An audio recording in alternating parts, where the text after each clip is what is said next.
So I would like you guys to look at the two questions on this slide. All of us here are adult learners, right? So when you start facilitating your future classes, I'd like you guys to put on your learner hat and remember these questions, as your trainees may have similar responses to your answers.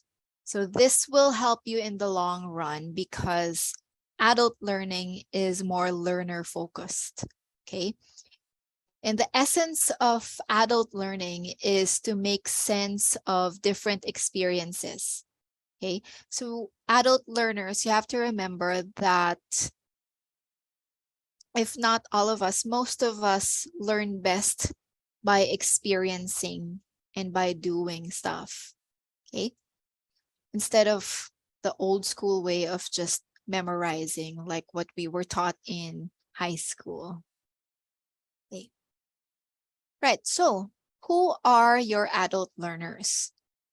Adult learners are experienced, goal-oriented, practical, flexible, and critical thinkers. That's the beauty of adult learners.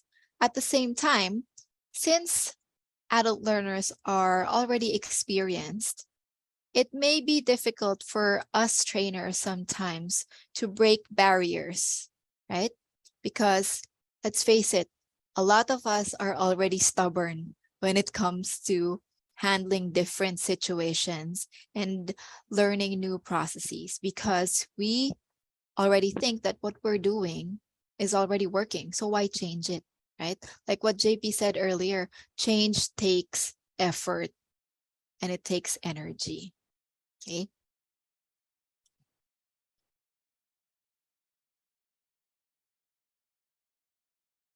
So what are the different fundamentals of adult learning?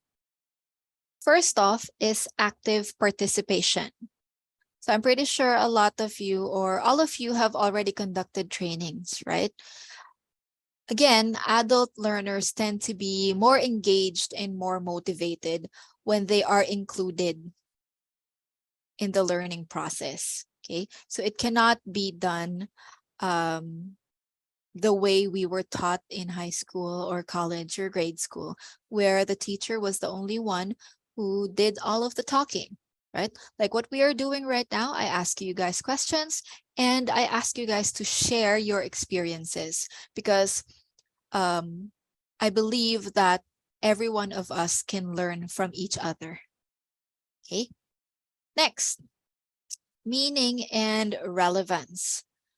Adults are more motivated to learn when they see the reason behind everything, right? I remember one of you shared earlier that adults have to know the whys or the reason behind the things that we are trying to teach them. Okay, next, holistic learning. What do we mean by holistic learning?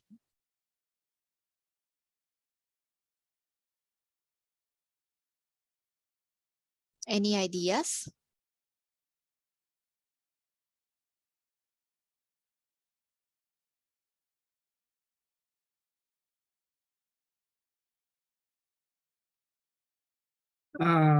It's a respect for all. Sorry?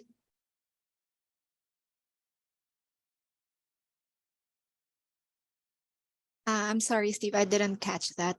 It's a... I think it's a respect for all, all. Okay, I agree. So when we say holistic learning, it takes a holistic approach. What do we mean by that? We consider the whole person and their entire needs, right? Remember, going back a few slides earlier, learning is both cognitive and emotional. So when we say learning should be holistic, we have to take those things or all of those things into consideration. So you have to consider their backgrounds, their different experiences, their learning types, right? Okay.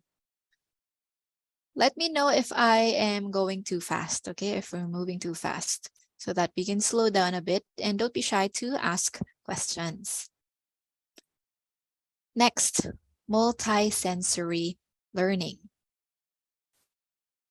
So what do we mean by that? Again, adult learners have different learning styles and preferences. So you have to also get to know your trainees. Are they particular with music? Some trainees I have discovered when I was starting training that they can focus more on exams and assessments when I play music in the background. So that means a lot of them, or some of them, are auditory learners, right? And a lot of trainers also forget that some adult learners are visual learners. So they enjoy videos, they enjoy fun presentations. So your presentations have to be colorful. So those are some of the things that you have to take into consideration. Next, adult learners are also concerned with first and last impressions. Can you share an experience where when you've handled a trainee or a colleague who was very concerned with people's impressions and how that has affected their learning? I think first impressions always do last for me. For the last Mhm. impression, I think I don't know. They always um always remember the first. I Mhm. think for me, yeah. But for the last, I don't know. I think, in my opinion, I think it's a balance of both, right? If you think about it, some trainees or some people would give very good introductions. And a lot of them, or some of them, may change, or your impression may change once the training has started, especially when it ends. I have experienced a lot of adult learners who are very good and very confident when they introduce themselves, but throughout the training, they start struggling, and that's when you have to pay more attention to them. So by the end of training, your assumption would have already changed. Your impression of them would have already changed, right? Because usually when someone is very confident about themselves and they present themselves well, you already have this idea or this impression in your mind that, hey, okay, this guy is good. I don't need to focus on him. But then throughout the training, you get to know them, you get to talk to them, and that changes, right? So I think it's a balance of both, or it can go either way. All right. Next, practice and reinforcement. What do we mean by practice and reinforcement? So all adult learners benefit from opportunities to practice and reinforce the knowledge that you teach them. So you can do this by including different activities, maybe role plays, right? Especially if you have a class who is very quiet. If you have a class full of introverts who don't want to talk, then they will benefit if you conduct role plays in front of the class, or maybe hold public speaking activities where they are free to share their thoughts and they can practice whatever it is that you are trying to reinforce at that moment, or trying to teach them at that moment. Okay. Next, regular and useful feedback. I think one of you mentioned this earlier, where the trainer could have consistently done follow-ups to check on the improvements, right? So I think this is pretty self-explanatory. And lastly, rewards. Adults love rewards, right? Let's face it. A lot of us sometimes are money motivated. Some of us are recognition motivated. Okay. So you have to take that into consideration. You have to get to know your trainees. You have to get to know your team so that you can maximize their performance and the learning. Okay. Questions before we move on? So we have already touched on this a number of times for the first couple of hours. Let's move on to the different learning styles. So we have three learning styles. First off is the visual learner. So these people learn best by seeing. We also have our auditory learners, and they learn best by hearing. And lastly, we have our kinesthetic learner who learn best by feeling or experiencing. Now, let me ask you guys, what do you think, what type of learner are you? Let's start with JP. I'm a kinesthetic learner. I would love to try it out first and uh, experience it firsthand for me Mhm. to start learning. Okay, I think I am the same. Okay, thank you. What about you, Steve?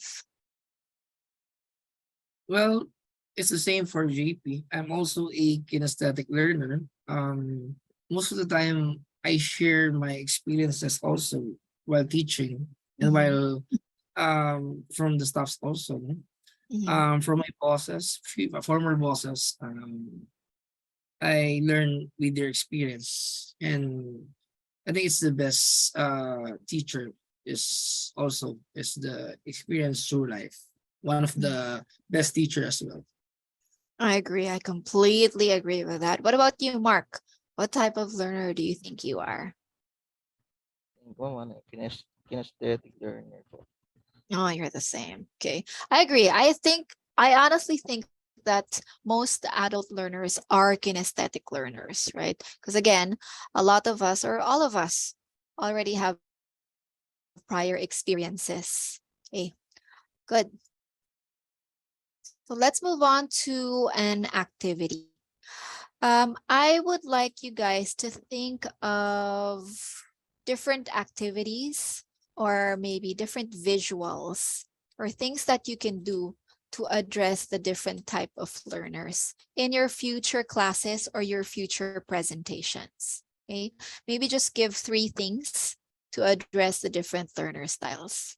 Okay, so first off, things that you will include in your training class for visual learners, three things to include for your auditory learners, and three things to include for your kinesthetic learners. All right, let's start with Steve.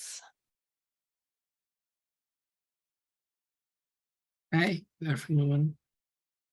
I think for the visual learners, more on the pictures and diagrams, and also the more displays. So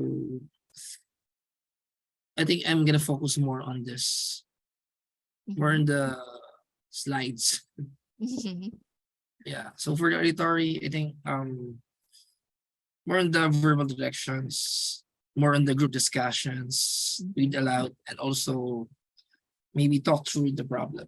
So auditory learners is a bit challenging because we don't know if they tend to listen or not, right? So Mhm. yeah, for the kinesthetic learners, I think the best uh the best training class would be to have a role play regarding this and share some insights and experiences. So I think that's about it for me. All right, thank you. What about you, JP?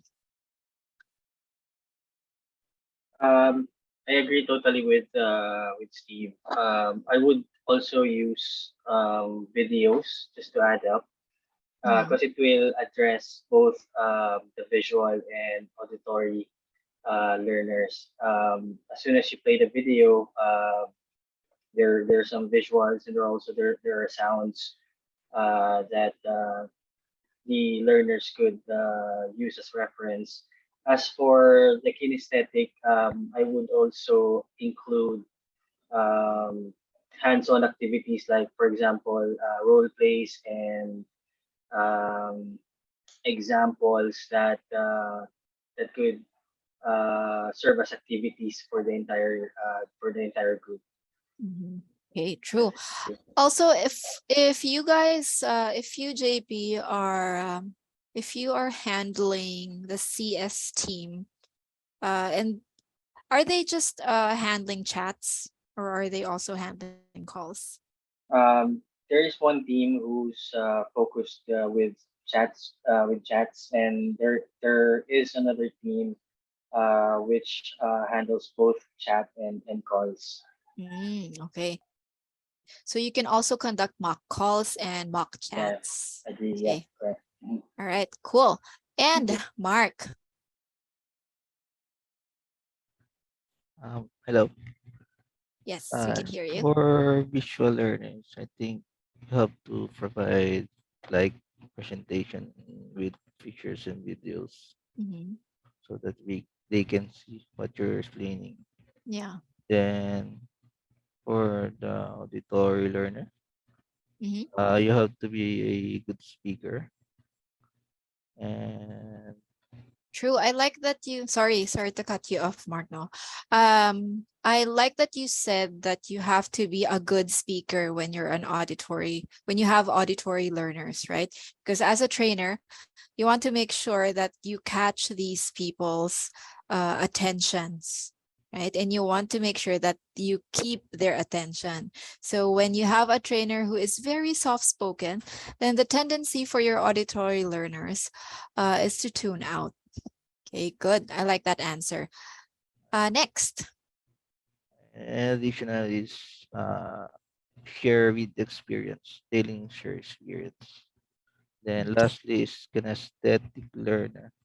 Mhm. Uh, you can use like a role play or some dramatic something concept. Mm. Did you say traumatic? Traumatic Drama, drama, concept? drama, Ah, drama, okay. drama, parang drama something. Ano ba tawag sa ganun? Okay. So role play, right? Role Uh, play. That yeah. also falls there. Okay, cool. I thought you said traumatic learning. I was like, oh, what type of learning is that? Do you just send them out to the store para magbenta? Medyo traumatic nga yun. Baka walang gusto magstay. Okay, good. Thank you very much, Mark, Steve, and JP. All right. So I completely agree with all of the things that you have shared. But to add to those, these are some of the things or tips that you can add to your presentation to address these different types of learners. So for visual learners, you can give them a set of instructions and ensure that there are lots of pictures or diagrams. Just to share, uh, my eldest child has autism. Okay, so my eldest child has autism. And one of the things or one of the tricks that I do for him to learn a routine. So if you guys don't know, autistic children, they thrive off of routine. So kailangan talaga strict ang routine yan. So isa sa mga bagay na ginagawa ko para ma-follow niya or matutunan niya yung isang bagay is I create like a manual on Canva and I include pictures. So sa isang araw, para matutunan niya yung isang routine niya, meron akong laminated piece of paper or poster na ginawa ko and I put it on his wall para alam niya na okay, pagising, I have to brush my teeth. So may picture ng toothbrush. And then I have to eat breakfast. So may picture ng eggs and bacon. So that is one trick or tip to address yung visual learners natin. You can also apply that in class, right? Sabi nga dito, you can include a lot of pictures, colors, and diagrams para mas ma-absorb nila ang learning. Next up, auditory learner. So give them a set of instructions to read first or read it to them. Okay, pretty self-explanatory naman. So I can move on to the last one.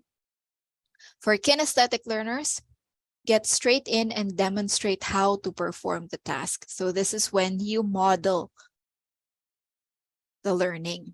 So usually when I hold customer service classes, I would sometimes either show a video of a mock call, or sometimes I would first pretend to be the the CSA or the agent first, and have one of them be the customer, so that I can demonstrate the skills that I expect from them by the end of the training.